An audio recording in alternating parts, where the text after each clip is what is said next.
bienvenidas una vez más a nuestro podcast a Buenos Días Madre Esfera, el programa en el que, como siempre, buscamos acercaros a todo aquello relacionado con la maternidad y la paternidad.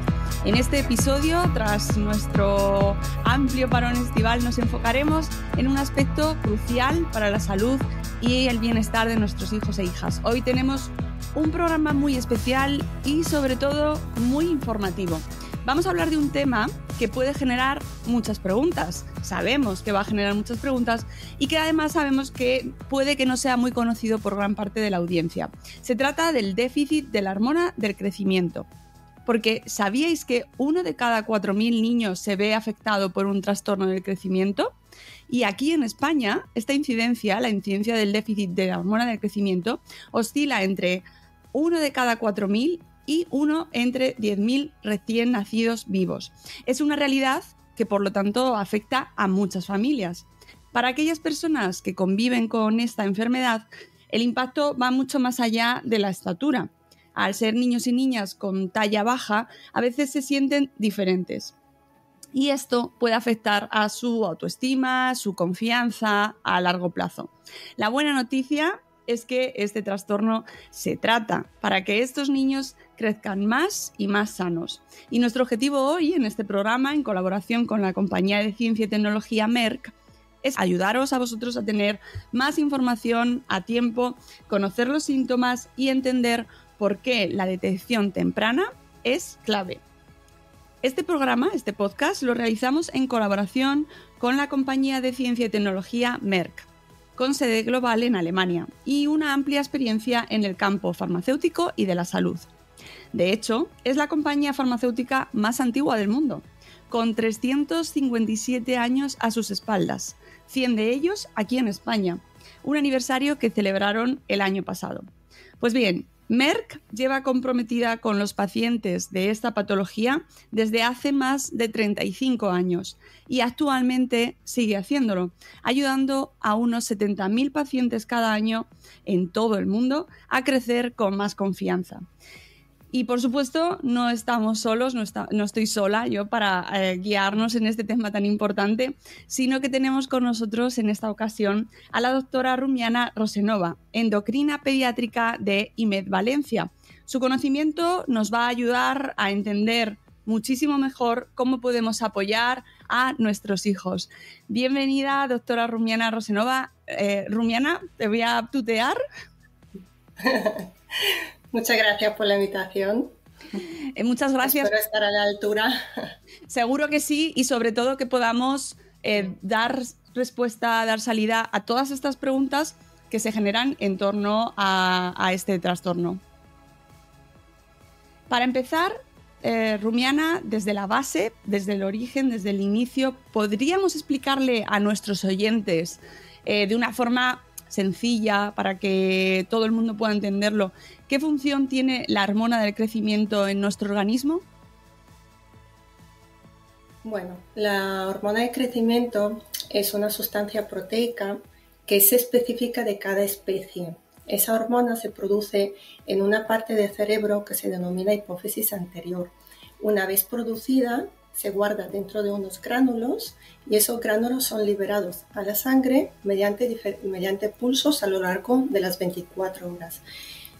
Se producen aproximadamente unos 10 pulsos a lo largo del día y estos ocurren principalmente durante la noche y sobre todo durante el sueño profundo. Para que se libere la hormona de crecimiento existen diferentes factores y esos factores suelen ser pues tanto nutricionales como la actividad física, como el sueño.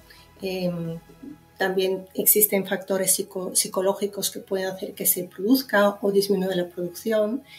Una vez producida la hormona de crecimiento, viaja a la sangre unida a unas proteínas transportadoras y llega a los órganos efectores de estos órganos, que son el tejido adiposo, o sea, la grasa, el hígado, el hueso y el músculo esquelético. Ahí, como su nombre indica, lo que hace es crecer, estimula el crecimiento. Pero también favorece el depósito de las proteínas, también favorece la utilización de la grasa como fuente principal de energía y disminuye la utilización del hidrato de carbono. Uh-huh. Alguna pista nos has dado ya, pero entonces, ¿por qué se produce un déficit en la hormona de crecimiento en algunas personas, en algunos niños y niñas? El crecimiento es un proceso continuo y muy complejo en el que interfieren muchos factores. Factores tanto endógenos como exógenos. Los factores endógenos son los que más intervienen en el crecimiento, pueden suponer hasta un 80%, y forman parte de esos factores endógenos la carga genética, las hormonas, el metabolismo. Y los que están implicados en los factores exógenos son los que he dicho anteriormente, que es la nutrición, el estado psicológico, la actividad física, el sueño. Entonces, estos factores hacen que se produzca un crecimiento correcto a lo largo de toda la infancia, finalizando en la adolescencia, o que pueda haber algún problema de crecimiento. Hasta un 80% del crecimiento, de los problemas de crecimiento, ocurren bajo la denominación de una talla baja idiopática. Esa talla baja idiopática incluye niños o personas que están por debajo de 2 desviaciones estándar para edad, sexo y población de referencia, en los que no encontramos ninguna causa sistémica, cromosómica, endocrinológica que justifique la estatura baja. Y ese grupo heterogéneo de talla baja también incluye la talla baja familiar y el retraso constitucional de crecimiento. En el restante 20% se encuentra el déficit de hormona de crecimiento, que es una de las causas más frecuentes dentro de otras causas de talla baja. El déficit de hormona de crecimiento puede ser tanto aislado como combinado con otras hormonas. Y ambas, tanto el aislado como el combinado, se pueden producir de manera primaria, familiar, o de manera secundaria debido a una enfermedad adquirida o a una lesión que ha ocurrido a nivel de la hipófisis. Las familiares son debidas a mutaciones genéticas. Uh-huh.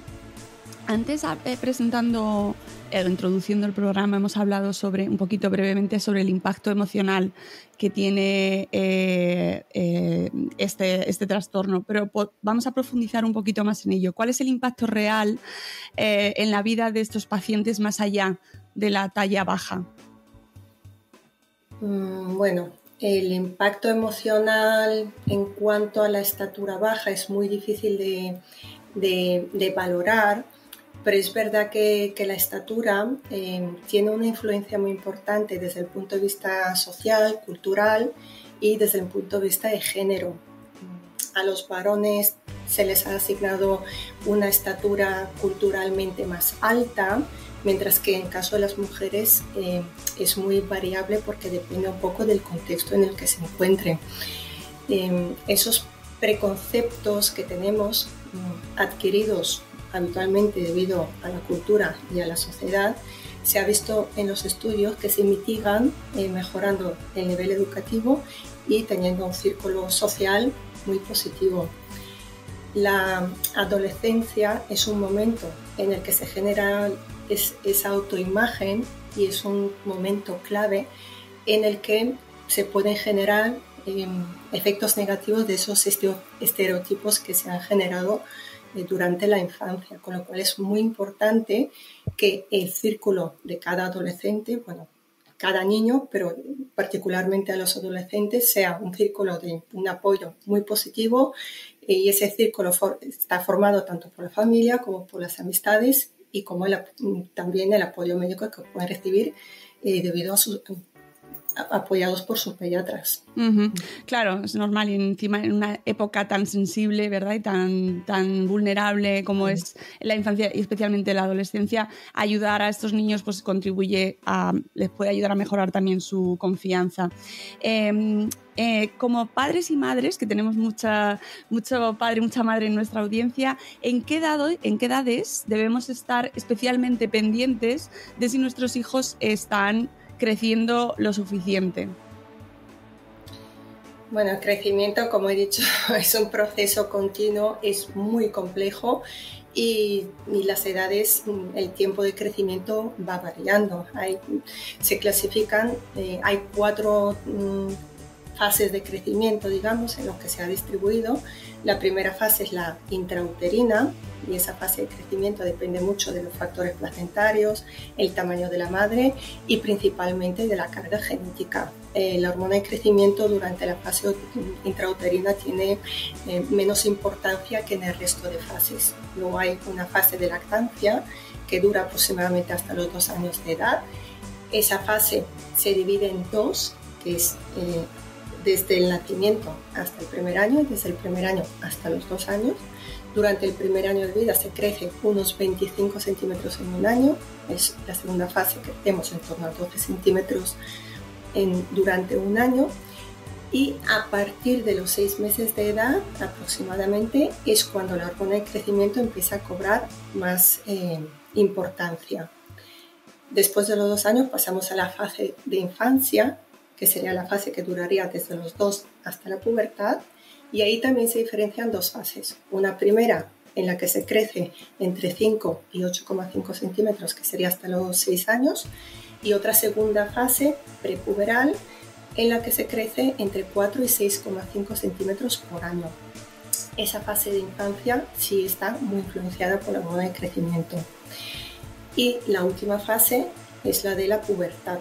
Esa fase de pubertad en la que se produce el estirón puberal gracias a la hormona de crecimiento, pero necesita de las hormonas sexuales de la pubertad para que se produzca un efecto de sinergia y aparezca el estirón puberal. En ese estirón crecen los varones en torno a 25-30 centímetros en total y las mujeres entre 25-30, con lo cual en cada una de estas fases puede aparecer problema de crecimiento. Pero bueno, como hemos mencionado, a partir de los 2 años es cuando más influencia puede tener la hormona de crecimiento. Uh-huh. ¿A qué factores o a qué síntomas tienen que prestar atención nuestra audiencia, padres, madres, en el día a día para detectar una posible anomalía en el crecimiento? Bueno, a ver, es que para detectar un problema de crecimiento se necesita tiempo. Es crecimiento, dependiendo con lo que hemos comentado de las velocidades de crecimiento, hay épocas en las que se debe crecer mucho, entonces ahí se detectaría antes, y épocas en las que se crece mucho más lento, entonces necesitamos mucho más tiempo. Pero bueno, principalmente los padres acuden a la consulta porque o han comparado al niño con otros niños de la clase o de amiguitos, o porque se han dado cuenta que no les han comprado ropa en mucho tiempo, no les han cambiado la talla de zapatos, o el mismo niño ha manifestado que se siente más bajito respecto a sus compañeros, o porque han acudido a una revisión de pediatría y se ha detectado que no está creciendo bien. Uh-huh. Atendiendo a estos síntomas precisamente que nos mencionas y a las revisiones, vemos que la detección temprana es esencial para lograr los mejores resultados. ¿Por qué? ¿Qué beneficios trae un diagnóstico precoz para el tratamiento y la calidad de vida del niño? La detección temprana es fundamental porque existe una relación lineal entre el tiempo de tratamiento y los resultados que se obtienen. También cabe destacar que no todas las estaturas bajas, todos los niños con estatura baja son candidatos a tratamiento con hormona. Como hemos dicho, hay un gran grupo de talla baja idiopática y normalmente todo este grupo no suele ser candidato a tratamiento. Pero dentro de los que sí son candidatos para el tratamiento, se ha visto en los estudios que un tratamiento superior a 8 años es el que produce los mejores resultados en cuanto a ganancia de talla, con lo cual el inicio de tratamiento debe ocurrir en la etapa de la infancia, y esa ganancia de estatura que obtenemos mediante tratamiento de estos 8 años o más se mantiene posteriormente y se suma al brote puberal. Eso no significa que si detectamos un problema de crecimiento y el tratamiento es inferior a 8 años no sea igualmente válido. Es igualmente válido, pero los mejores resultados ocurren cuanto más tratamiento recibe, cuanto más duración de tratamiento. Uh-huh. si sospechamos algo, si hay una familia que tiene sospechas y acuden al médico, ¿qué pruebas son las que se realizan habitualmente para la detección del déficit de hormona de crecimiento? En general, cuando recibimos a un paciente que acude por talla baja, lo más importante es el acto médico, que consiste en hacer una muy buena anamnesis. Con eso sacar toda la información posible respecto a antecedentes personales, familiares, estatura de los padres, hacer una buena exploración física y a partir de ahí decidimos qué pruebas se van a hacer, si es que requiere estudios, porque a veces no necesita más estudios. Habitualmente la fase inicial incluye realizar una edad ósea para determinar la edad ósea, si se corresponde o no con la cronológica, una analítica basal para determinar si existe alguna enfermedad sistémica, una causa sistémica que justifique el hipocrecimiento, y si hay sospecha clara de déficit de hormona de crecimiento, podemos utilizar los test de estímulo, que ya son más específicos. Hay diferentes tipos de estímulo en los que intentamos ver cómo esa hipófisis anterior responde a un estímulo externo para producir la hormona de crecimiento. También se pueden hacer estudios de imagen con resonancia, podemos orientar el estudio hacia una causa cromosómica, genética, con lo cual las causas son muy diferentes, pero en cuanto al déficit de hormona de crecimiento están más enfocados a la producción de la hormona de crecimiento. En este punto me parece importante enfatizar un mensaje muy claro del que habla esta campaña, y es que establecer una relación sólida y de confianza con el pediatra es esencial para la salud de nuestro hijo, de nuestra hija. ¿Cómo puede, doctora, esta relación de confianza ayudar en el curso de una patología como esta, que a menudo requiere de tratamiento a largo plazo?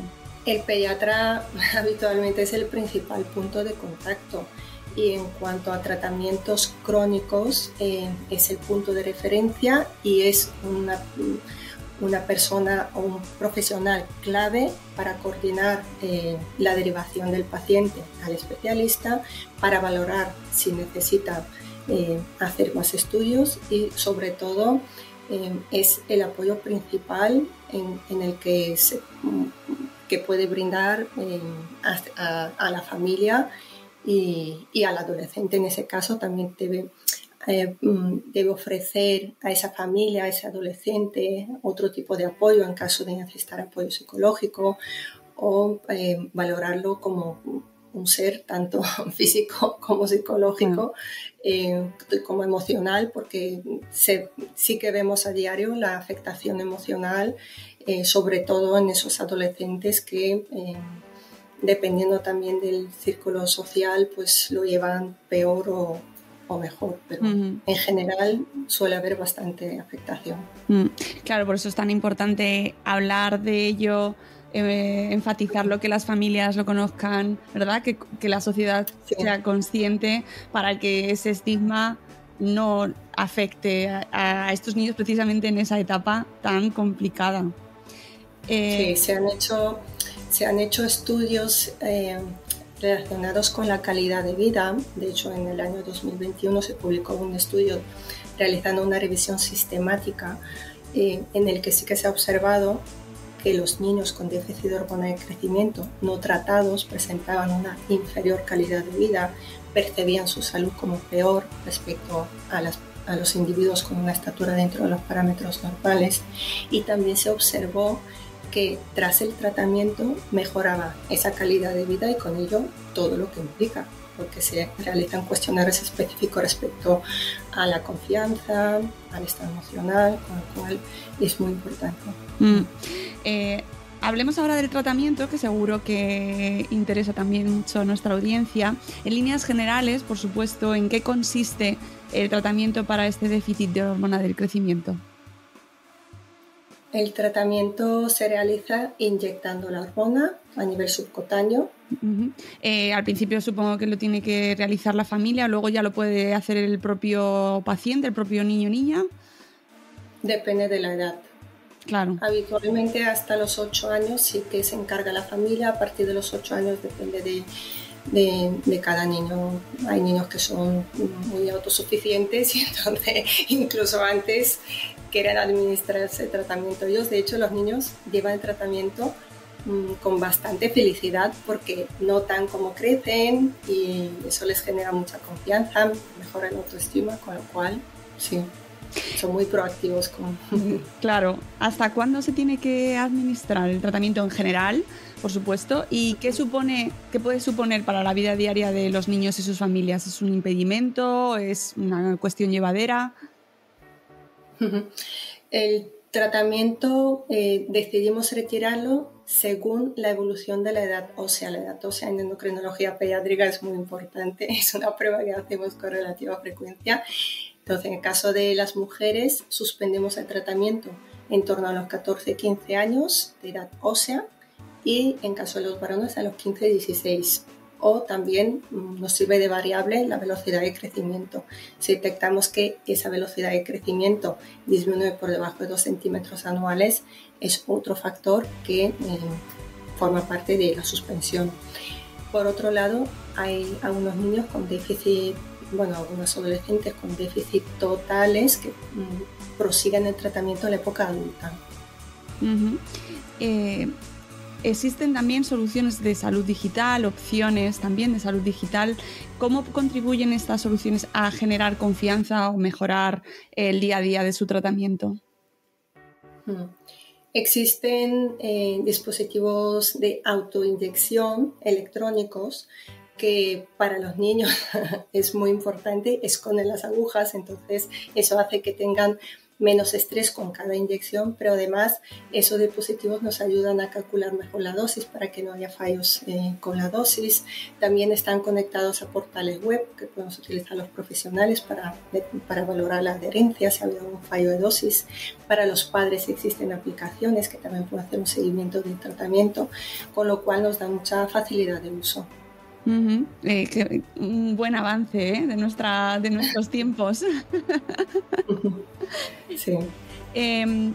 Para cerrar este punto e ir finalizando, ¿qué consejo final les darías a estas madres, padres que tras escuchar este podcast y escucharnos hablar sobre este tema, pues se han quedado con la preocupación o con la sospecha, con la intuición, ¿no? Que puede que ya conocemos muchos casos, ¿no? Que se tiene esa sensación de que hay algo que está ahí sobre el crecimiento de su hijo, de su hija.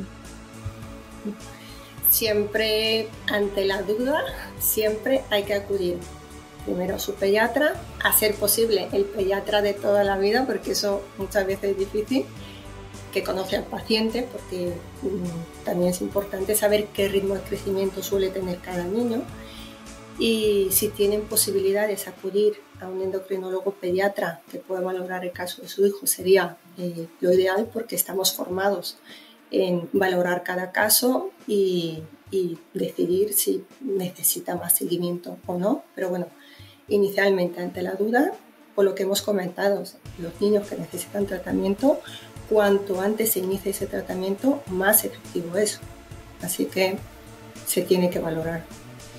Pues animamos a nuestra audiencia siempre a mantener estas revisiones, a establecer esa buena relación con el pediatra, que ya sabemos que es tan importante en este caso para esta patología que estamos abordando, pero hemos hablado en muchísimas ocasiones de otras patologías y reforzamos ese mensaje, ¿no? De buena relación con nuestro médico de cabecera, con nuestro pediatra. Y simplemente agradecerte, Rumiana, la presencia en este podcast, tus consejos, tu clarificación, porque es verdad que puede ser un tema del que no se conoce, no se habla mucho, quizás no existe una conversación habitual y puede contribuir también a ese estigma que se mantenga en nuestros niños, nuestras niñas, ¿verdad?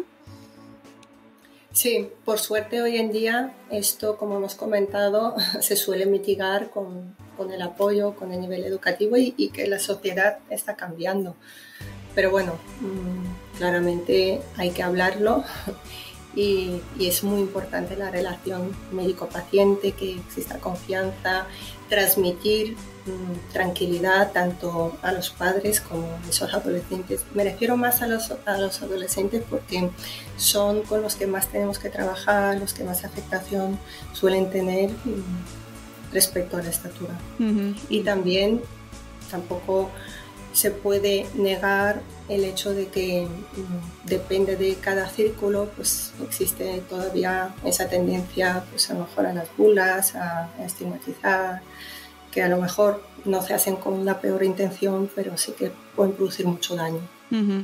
Totalmente, y más en esa época de la adolescencia, lo sabemos, somos conscientes, sí. y no lo recalcaremos lo suficiente. Y nos vamos con un mensaje muy claro, muy destacado, que es que la detección temprana es clave y que si observáis, querida audiencia, cualquier anomalía en el crecimiento de vuestros hijos, vuestras hijas, acudáis a vuestro médico, a vuestro pediatra, para tener más información y, como nos ha dicho Rumiana, que se hagan las pruebas necesarias y se pueda solucionar. Muchísimas gracias de nuevo, Rumiana, por acompañarnos, y gracias a Merck por su colaboración para la elaboración, para la grabación de este programa, y por compartir con nosotros esta campaña, la campaña Impulsando el Crecimiento, Inspirando Confianza, relacionada con esta patología. Y de nuevo a nuestra invitada por acompañarnos, y por supuesto muchísimas gracias a todos los que nos estáis escuchando por acompañarnos un día más, y os invitamos a que nos escuchéis en un próximo episodio de Buenos Días Madresfera muy pronto. Muchas gracias, adiós.